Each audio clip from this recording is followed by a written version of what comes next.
parte 1 va a tener las presentaciones de Ana María Pimentel Arámbula, del Instituto de Investigaciones Estéticas, con la ponencia La mística detrás de la emblemática en el ingreso del Santuario de Jesús Nazareno en Atotonilco, Guanajuato.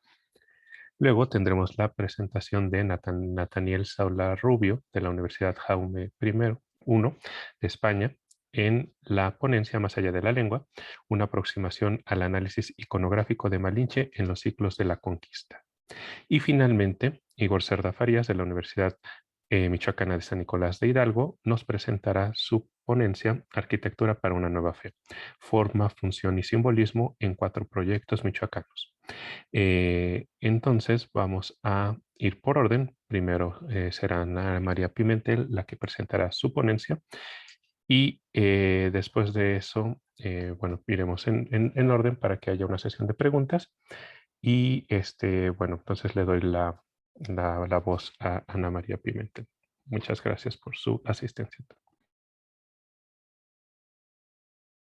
Hola, buen día. Soy Ana María Pimentel y quiero agradecer a los organizadores del encuentro por haber aceptado mi ponencia. Procedo a compartir la pantalla.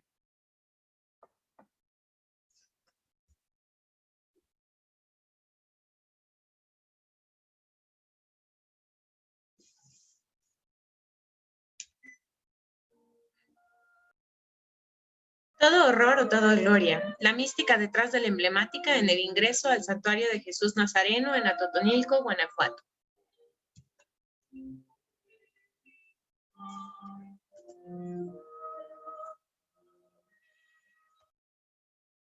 El santuario de Jesús Nazareno fue creado por el padre Luis Felipe Neri de Alfaro en 1740 con el propósito de servir como casa de ejercicios espirituales.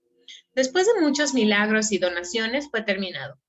El padre Alfaro, a pesar de ser oratoriano, siguió fielmente los preceptos jesuitas y llevó una vida de asceta. Se dedicó hasta su muerte al santuario, a su casa de ejercicios y a las procesiones de Via Crucis que se hacían en Semana Santa y que él instauró.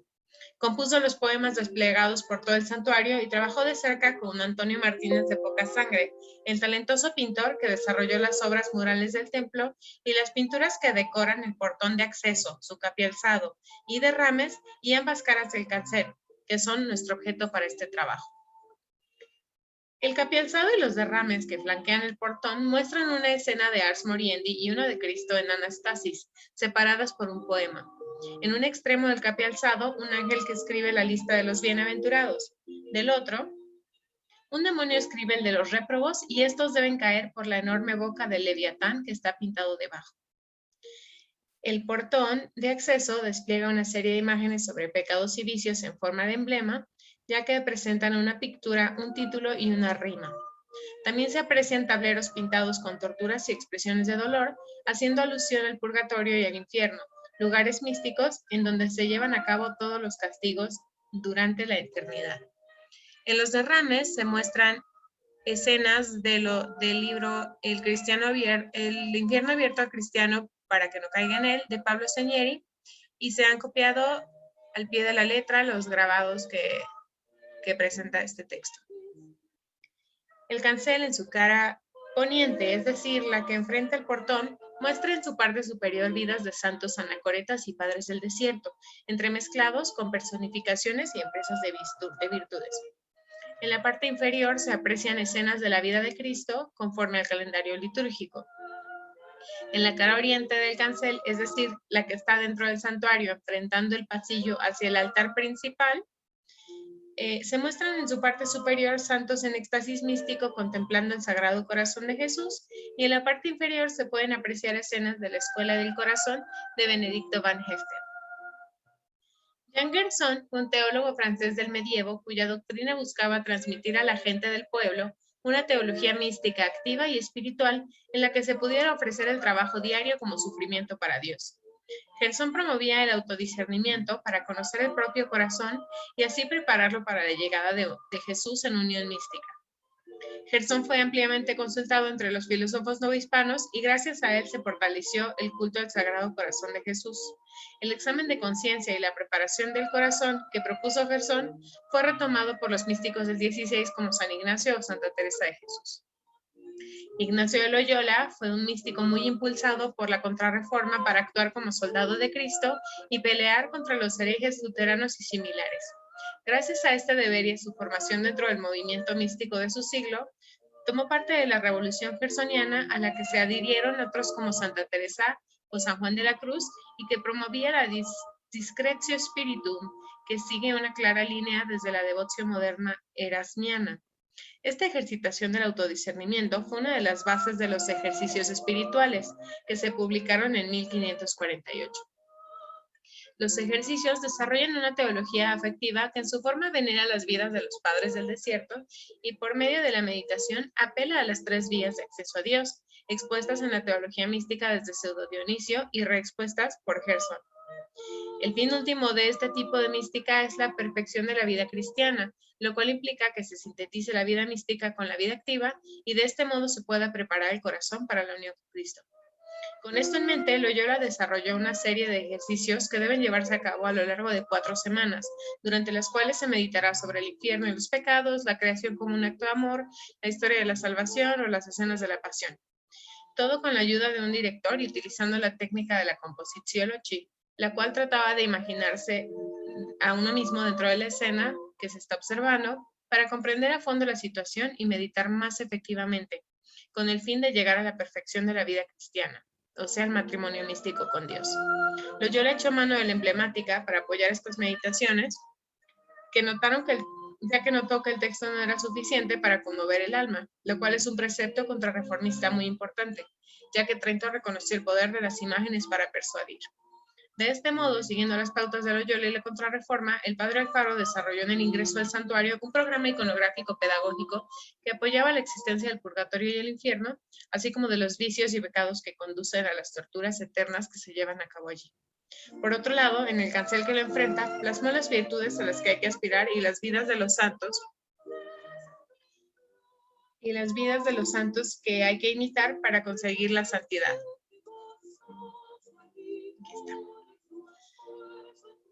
O mejorar la propia vida en el camino. Además de escenas de la vida de Cristo, que era virtuoso hasta la perfección. En la cara oriente del cáncer, que es esta, por otra parte se muestran santos en éxtasis místico, los cuales ya llegaron a la unión con Dios. Se les muestra contemplando el Sagrado Corazón de Jesús en rompimiento de gloria y están rodeados de guirnaldas con flores que aluden a los aromas divinos de la bienaventuranza. En la parte inferior del cancel se muestran tableros con la serie completa, salvo tableros perdidos por deterioro, de la Escuela del Corazón, ciclo en el que se desarrollan las 3 vías de acceso a Dios, purgativa, iluminativa y unitiva, y en que se detalla más precisamente el modo de preparar el corazón para que Jesús entrene. Para las empresas pintadas en el portón y algunas del cancel cara poniente, se utilizó como modelo gráfico el texto de Juan Francisco Villava, Empresas Morales y Espirituales, para las escenas de la vida de Cristo y pasajes bíblicos. Se utilizó en gran medida la evangélica historia de las imágenes de Jerónimo de Nadal, entre otros grabados.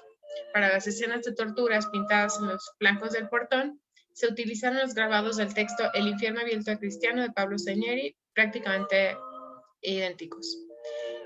José Pascual Buxó dice sobre Atotonilco: todo el edificio no es otra cosa que un monumental libro abierto en el que se despliegan las etapas previstas por Ignacio de Loyola para que el cristiano tenga modo de examinar su conciencia, de meditar, contemplar, orar vocal y mentalmente y con el fin de quitar de sí todas las afecciones desordenadas, después de quitarlas para hallar la voluntad divina en la disposición de su vida para la salud del alma, o sea, la liberación del pecado y la salvación eterna.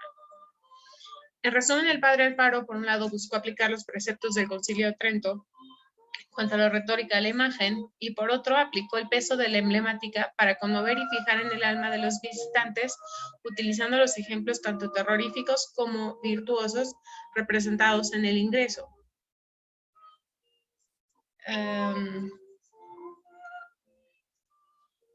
Además, retomó las empresas de Villava y los grabados de Segneri y su corte místico-teológico salvífico normativo para transmitir los novísimos y las 3 vías de acceso a Dios postuladas por los místicos, como son la purgativa, en el portón ingreso, la iluminativa, plasmada en la cara poniente del cancel, y la unitiva, que se encuentra en la cara oriente. El barroco muestra múltiples capas de significados metafóricos, lo cual queda claro cuando se observa que si el visitante enfrenta el portón de pecados, queda de espaldas al cancel de virtudes, y si se enfrenta a las virtudes, queda de espaldas a los pecados. Del mismo modo, el portón de vicios está ubicado para que cuando se cruce, uno salga al mundo, al lugar en donde se desarrolla el pecado.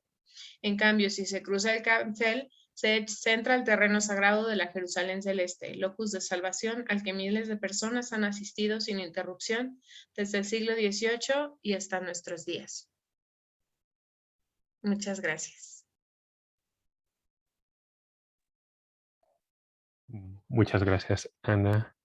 Una presentación muy interesante del uso pues, total de retórica, imágenes, texto, como contraposición a la reforma en la Nueva España. Muchas gracias. Y ahora vamos a presentar a la ponencia de Nathaniel Sola Rubio.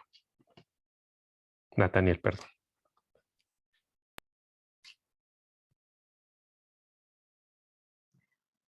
Muy buenas a todos y todas. Mi nombre es Nathaniel Sola Rubio. En primer lugar, me gustaría agradecer al Comité Científico y el Comité Organizador de este encuentro por haberme dado la oportunidad de participar en él. También agradecer a mis directores de tesis, el doctor Juan Cheva Beltrán y la doctora Inmaculada Rodríguez Moya, por apoyar esta presentación. También agradecer al resto de participantes y de aquellos que nos estén viendo. Sin más dilación, presentaré mi comunicación, la cual he titulado Más allá de la lengua, una aproximación al análisis iconográfico de Malinche en los ciclos de la conquista. Lo que se llevará a cabo en la presente comunicación es una aproximación a la interpretación iconográfica sobre 3 tipos de representaciones o 3 tipos iconográficos de Malinche en los ciclos de la conquista de México, permitiendo de esta forma acercarnos al pensamiento de los distintos periodos que configuraron la imagen de la intérprete a partir de una retórica visualmente codificada. Respecto a los aspectos biográficos, Malinche nació en la región de Coatzacoalcos alrededor de 1501. En este sentido, Francisco Cervantes de Salazar llega a la misma conclusión que la gran mayoría de investigadores. Ella provenía de una familia noble de la región de Coatzacoalcos, ligada a Oluta y Tequitipaque. El nombre real de Malinche se desconoce, aunque hoy en día el más extendido es el de Doña Marina, atribuido por los españoles tras su bautismo. Otro de ellos es Malinchín. Este fue el nombre que, corrompido al español, daba como resultado el denominativo de Malinche, con el cual también se dirigían a Cortés y al soldado español Juan Pérez de Arteaga. También está el nombre de nacimiento supuesto por los investigadores, Malinallí, aunque Camila Townsend advierte que los signos que daban mala suerte como Cali o Malinallí no solían atribuirse a los recién nacidos. Según Bernal Díaz del Castillo, tras la muerte de su padre, su madre volvió a casarse y tuvo un hijo. Debido al temor sobre la herencia, acabó siendo vendida como esclava en Xicalango, y tras la guerra con los mayas de Potonchán, Malinche fue cedida como tributo al cacique de la zona de Tabasco. De esta forma pudo llegar a hablar con fluidez la lengua maya yucateca, además de su idioma materno, el náhuatl.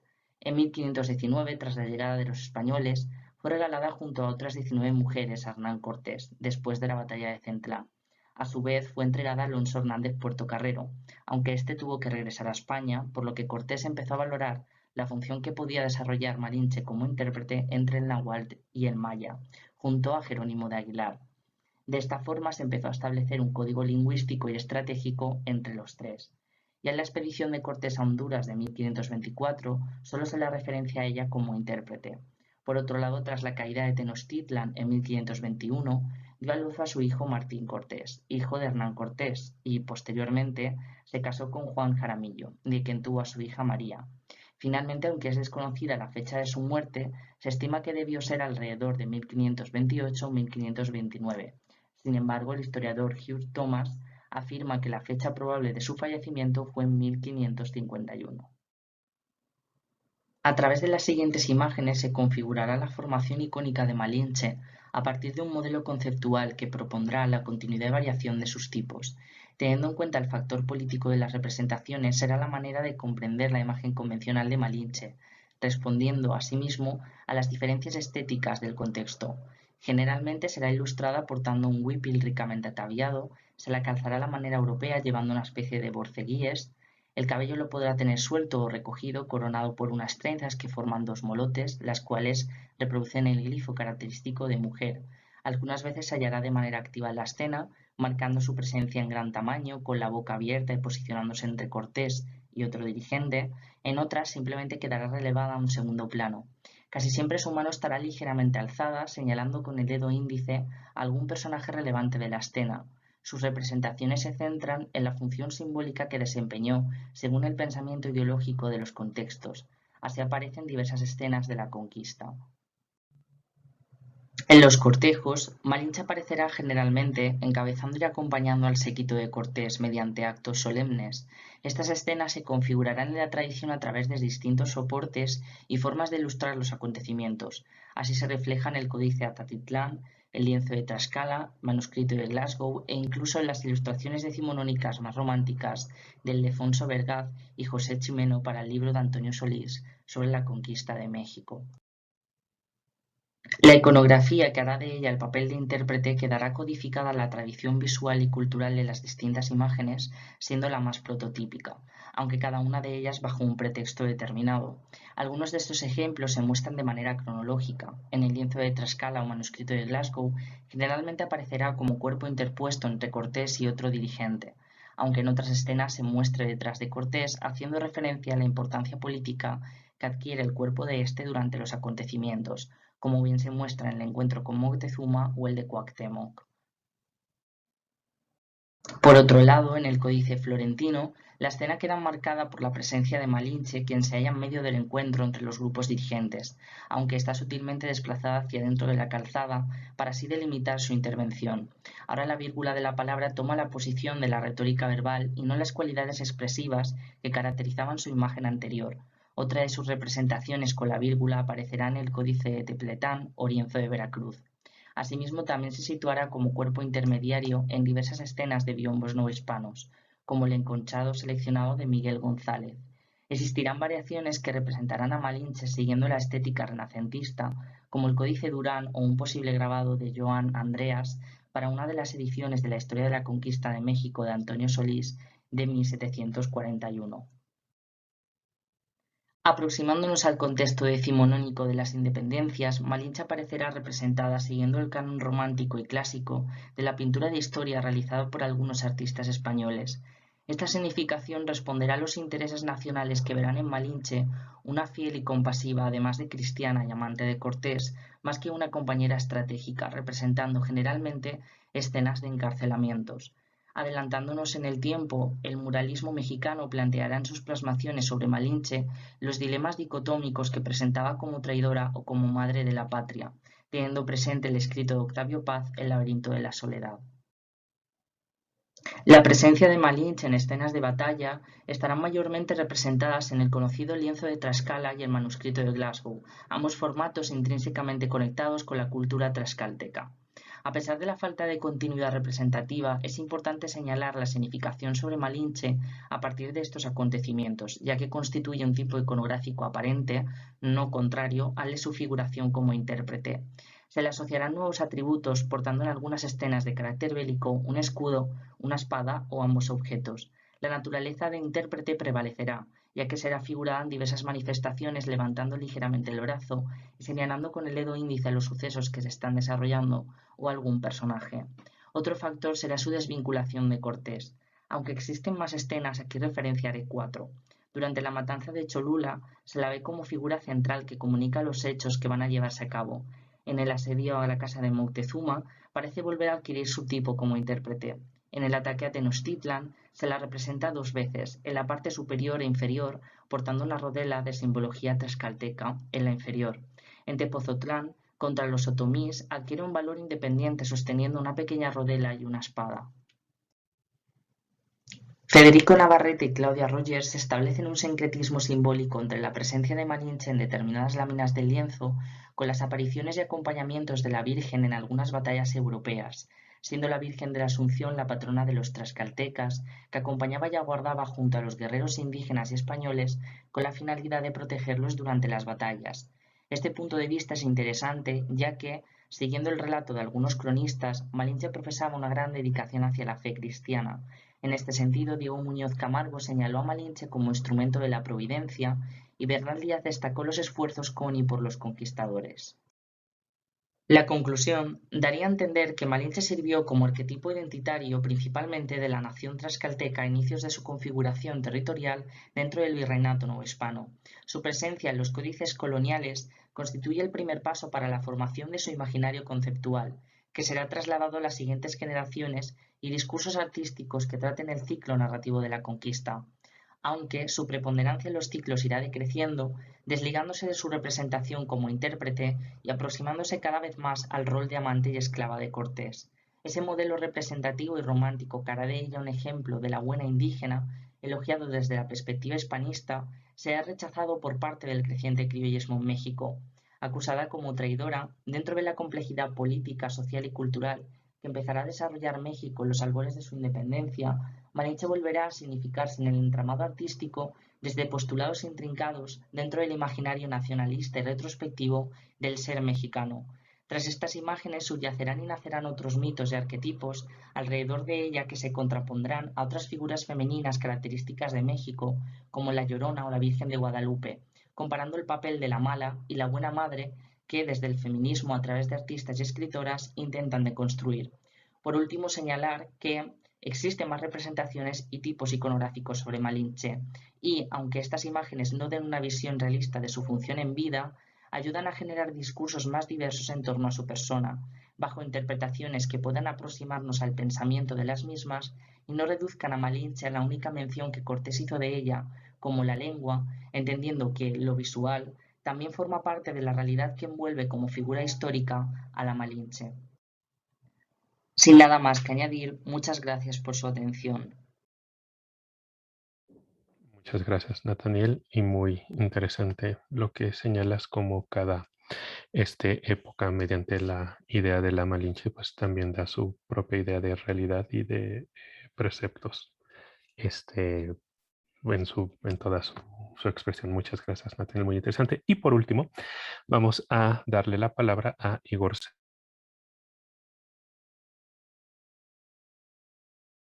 Listo, puedes comenzar. Gracias. Voy a compartir pantalla, Nat, por favor, me recuerdan si la ven, porque a mí se me va a bloquear todo y voy a aparecer solamente el... ¿Vale? Me dicen, por favor.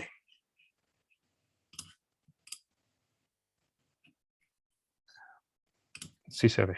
¿Se ve? Perfecto.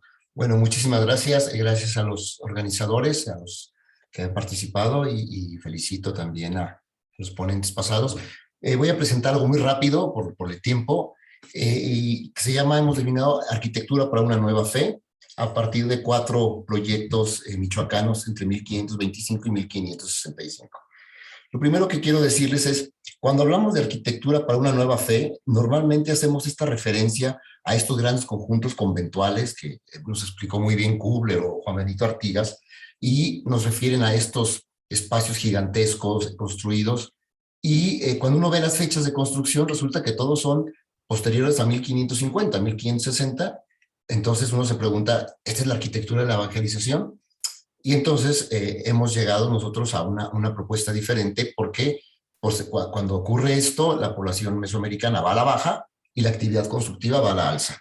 Entonces hemos propuesto estas dos diferencias y definimos la arquitectura para una nueva fe, es aquella que se construye en los primeros años, cuando la población es numerosa, con materiales locales, los indios tienen un saber constructivo diferente al español y se desarrolla un programa arquitectónico muy sencillo que transmitía un mensaje y tenía una tipología que era constructiva con materiales locales y que se adaptaba al entorno.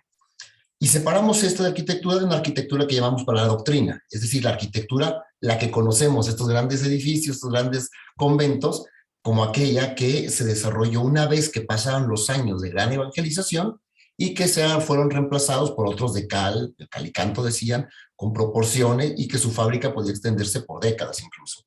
Estos edificios, por supuesto, ya se encontraban apegados a patrones constructivos, estilísticos y de planta vinculados a los modelos hispanos y que mandaban mensajes diferentes a lo que se había hecho en los primeros años.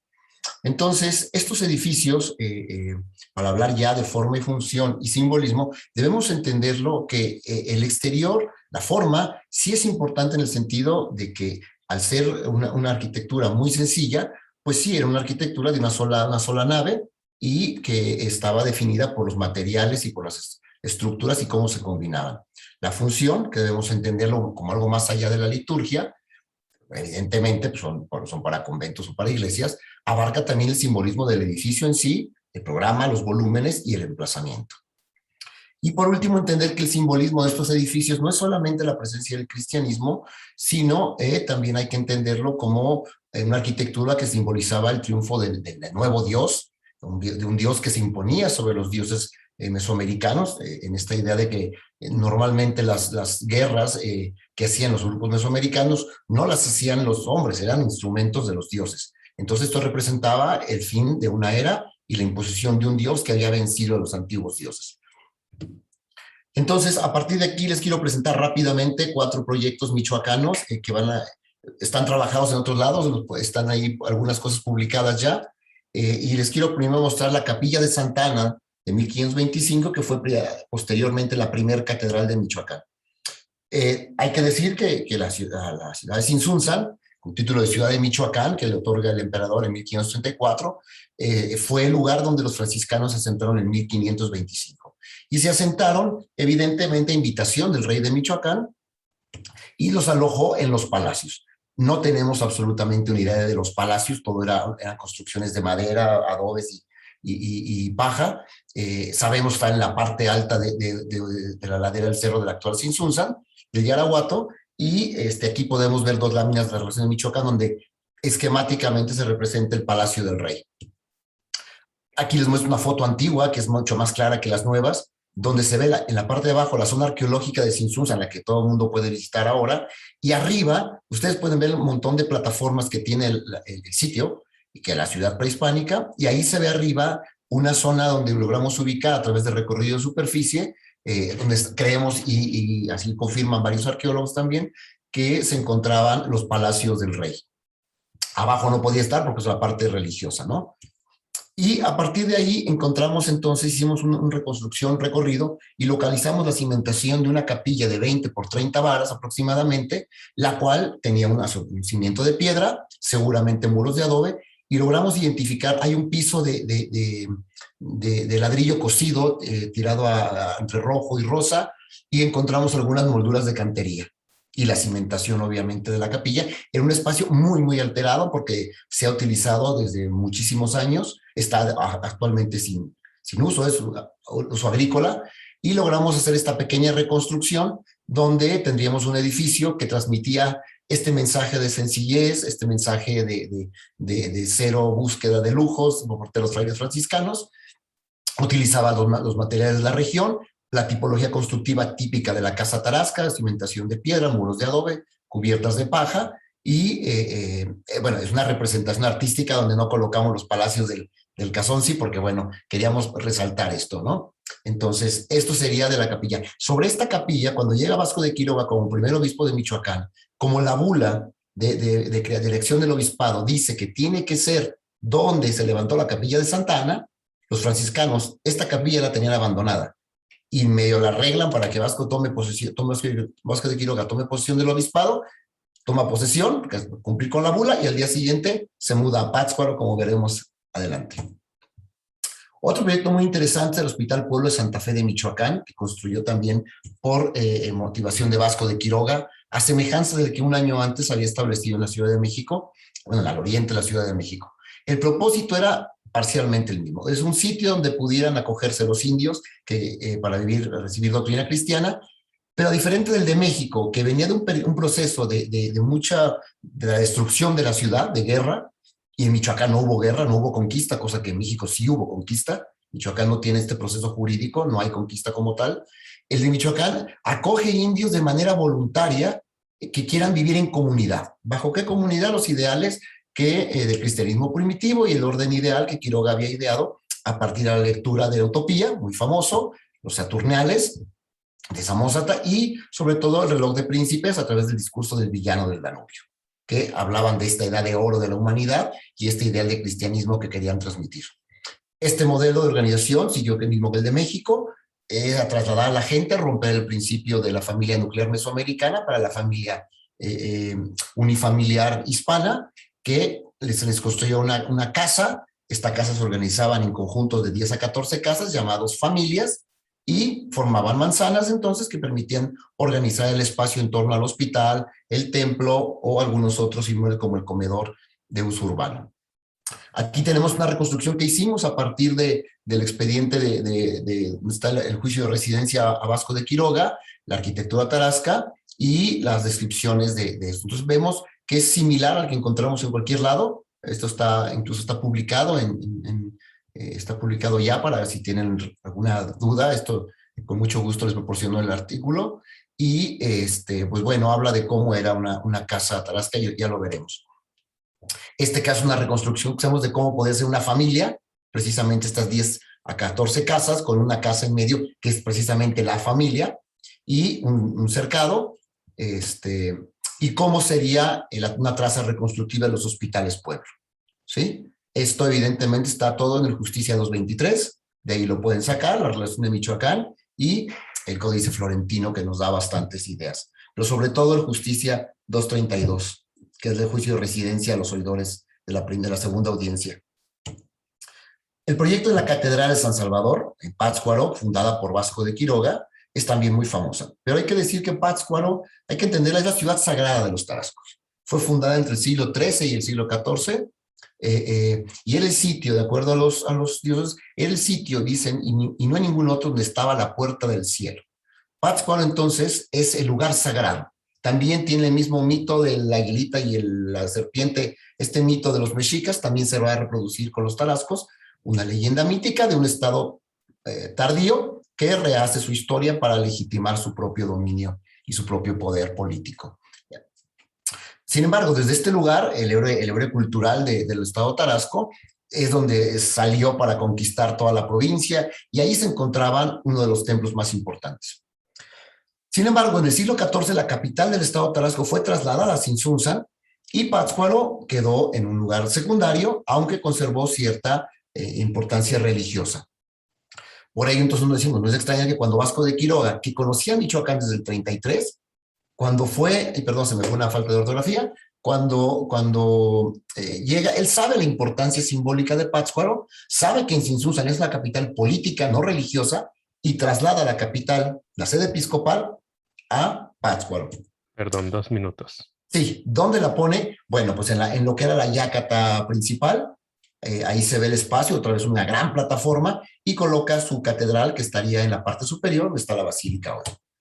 Aquí está la planta que conocemos de la catedral de Pátzcuaro, solamente a través de las armas que dio el emperador a Carlos a Pátzcuaro, y ahí se ve una nave, una planta de 5 naves, que nos muestra un proyecto arquitectónico atípico para su época, del cual se ha dicho en estas reconstrucciones que sí representaba los ideales, que sí eran para las 5 etnias representantes en Michoacán, cuando sabemos que eran más de 14, que contenía el estado Tarasco. Entonces, son estos ejemplos. Y sin embargo, no se llega a nada porque no está amarrado más que a elucubraciones de cómo. Sin embargo, nosotros reconstruyendo la vida de Vasco de Quiroga y viendo la planta, encontramos que la vida de Vasco de Quiroga está vinculada a los hospitales, y sobre todo él como caballero hospitalario de San Juan de Rodas.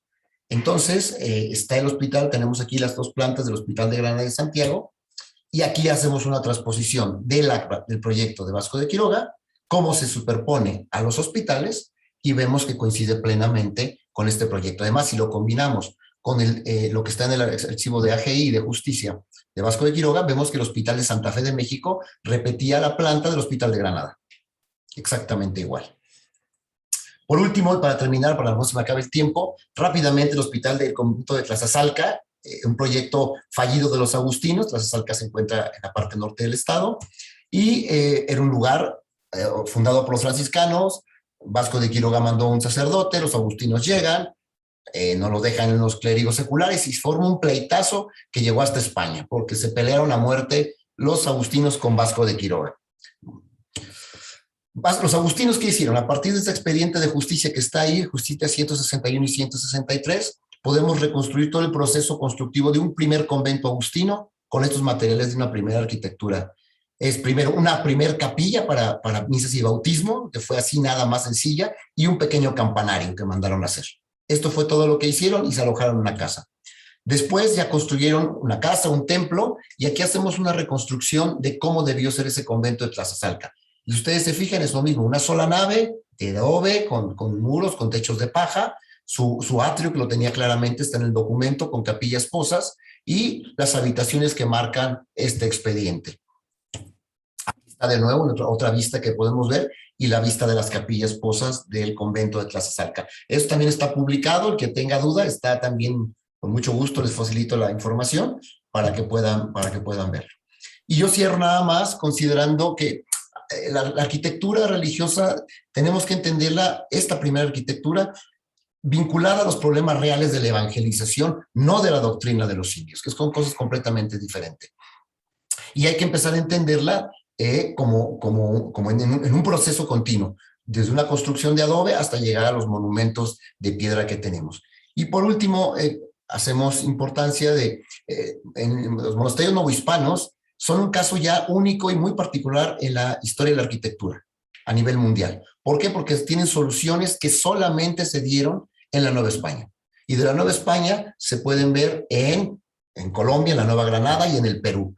Pero es el ejemplo de lo que sucedió en la Nueva España ya tiene un lugar en la historia de la arquitectura que merece y vale la pena, a mi juicio, seguir estudiándolo. Muchísimas gracias. Muchas gracias, Igor. Bueno, pues con esto concluimos las presentaciones. No sé quién tenga alguna pregunta, levante por favor su mano para que le pueda dar voz.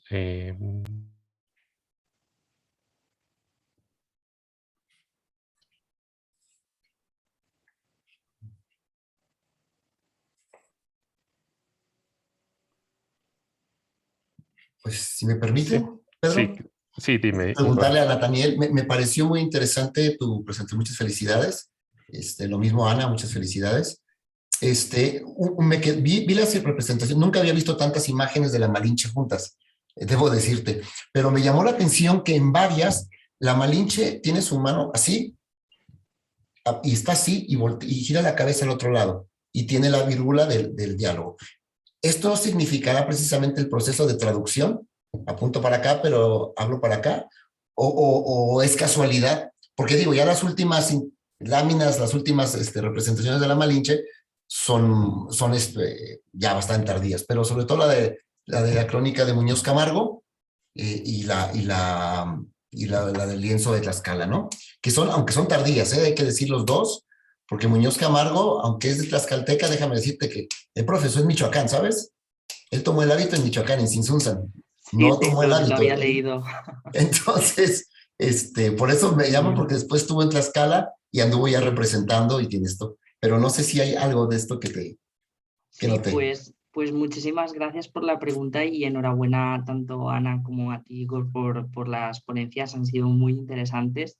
Yo soy bastante negado para la arquitectura, debo admitirlo, no voy a negarlo, pero me han parecido, vamos, muy enriquecedoras. Y respecto a la pregunta, es muy interesante justamente lo que apuntas, porque sí, en algunas escenas, incluso también Malinche, por ejemplo, apunta incluso a la cabeza de Hernán Cortés, y entendiendo un poco como la cabeza, la forma de pensar, o sea, como que parece que ella le está transmitiendo algún tipo de conocimiento mediante la lengua, ¿no? Particularmente.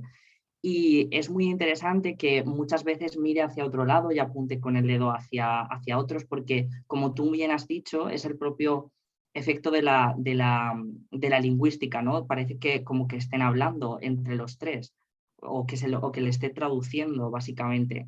Entonces yo apuntaría como tú lo has dicho, ¿no? Yo creo que es el efecto de la traducción que se puede reflejar mediante los códices, mediante las imágenes. Al final, en los códices, igual que funcionaba tanto yo creo que en el periodo mesoamericano como en el periodo, incluso aquí en España, en el Renacimiento, funcionaban de alguna forma también para transmitir símbolos y transmitir ideas de manera visual y de manera retórica.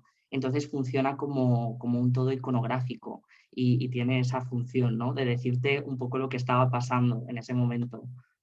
Muchas gracias.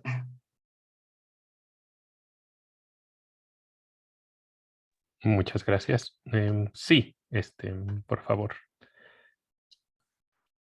Hola, muchas gracias y felicito a Igor, a Natania, a Ana. Yo tengo una pregunta para Ana, que es básicamente de producto de mi curiosidad e ignorancia, y es, ¿qué tan efectivas eran esta pedagogía basada en las imágenes y en los simbolismos que se ponían en los templos? Porque como sugieres, hay como o sea, no es casual, no es acerosa, sino que tiene una planeación y una fundamentación como no solo intelectual, sino espiritual detrás de la selección de imágenes y representaciones. Pero, ¿cuán efectivas eran esas imágenes para los fieles, por ejemplo? Porque supongo que en muchos casos presumían una instrucción que la gran mayoría de los fieles no tenían, ¿no? Y, básicamente esa es mi curiosidad, Ana. Bueno, aunque pues sabemos que no es posible una medición, ¿no?, de la efectividad así como rigurosa y científica, pues debe haber sido muy efectivo porque es una recuperación de saberes de los clásicos, ¿no?, que decían que con la pintura y la poesía se podía generar una memoria más efectiva en la gente que observara este tipo de arte. Entonces, los renacentistas retomaron esto, le pusieron el nombre de emblemática y los místicos dijeron este uso de la imagen para transmitir el conocimiento en forma como metafórica, porque pues es conocimiento divino, ¿no? No hay manera como de ponerlo en palabras así, muy literalmente. Entonces, pues los místicos recuperaron esto y lo siguieron transmitiendo al nivel, bueno, al grado de que en el siglo XVIII, o sea, llegamos hasta el siglo XVIII todavía arrastrando esta herencia, ¿no? Entonces, bueno, vamos, ese es el método, ¿no? Y luego, ¿en qué sentido las personas que lo visitaban lo comprendían? Pues el director espiritual se encargaba de explicarlo según el grado de educación que tenía el cristiano que estaba atendiendo los ejercicios, ¿no? Si se trataba de, pues no sé, alguien que estaba estudiando para ser párroco, pues es muy diferente que si llega el cristiano normal, ¿no?, que está haciendo, no sé, que trabaja en el pueblo. Y porque pues para el siglo XVIII la mayoría eran iletrados, ¿no? Entonces había que tener una explicación así llevándolos de la mano para hacer las meditaciones, etcétera. Y pues hasta la fecha se sigue haciendo. Sin embargo, el portón y el ingreso ya no son parte de las meditaciones como se hacía en el XVIII, ¿no? Bueno, no sé si contesté la pregunta. No, sí, me ha puesto algunas luces, Ana. Muchísimas gracias. No, a ti. De nuevo. Muchas gracias, Mauricio. Y bueno, queda tiempo para una pregunta más. No sé si alguien quisiera hacer una pregunta más. Yo rápidamente, ¿podrías? Para Ana. Sí, rápidamente. Ana, en este mensaje del Santuario Totonílico, que es espectacular, ¿notas algún cambio en términos de mensaje respecto a los primeros purgatorios? Porque en el caso de los purgatorios e infiernos, con respecto a los representados en los conventos en el siglo XVI, sí, ¿hay algún cambio en el mensaje? No precisamente un cambio de mensaje, más bien lo que creo es que se hizo especificación de tortura, por ejemplo. En los primeros había, no sé, 8 torturas. Y aquí hay, no sé, o sea, decenas. Hay gente a la que le entran víboras por la cabeza, a otras los torturan por la boca, a unos los clavan, están como clavados así con cuerpo completo en camas de clavos, a otros los demonios les comen la cabeza. Probablemente estén relacionados con cada uno de los pecados que están especificados ¿no? En la puerta. Lo que pasa es que no es tan evidente, o sea, a la mera hora dices, bueno, esta tortura, ¿con cuál de estos está? O con varios de ellos, ¿no? Porque podría ser como por zonas. Es una cosa que todavía no, pues logramos ahí dilucidar, pero eso es lo que yo he visto, que en la mayoría tú encuentras 7, 8 pecados y en el portón hay muchísimos por línea, ¿no? Entonces, es eso. Muchas gracias, Ana. Muchas gracias, Igor. Muchas gracias, Nathaniel, por sus interesantes y exquisitas presentaciones. Pues con esto concluimos la mesa de arte 1. Los invito para la próxima mesa plenaria, que es de filosofía, donde vamos a tener la participación de Virginia Aspe-Armella y Mauricio Lecón Rosales de la Universidad Panamericana y de Manuel Lázaro con el de la Universidad Nacional de Educación a Distancia de España. Pues sin más, agradezco tanto a los ponentes como a los asistentes y les deseo pues un bonito inicio de día. Gracias. Muchas gracias. Gracias, hasta luego a todos. Gracias, Felicidades. feliz cumpleaños de Sor Felicitaciones a Juana. todos. Adiós.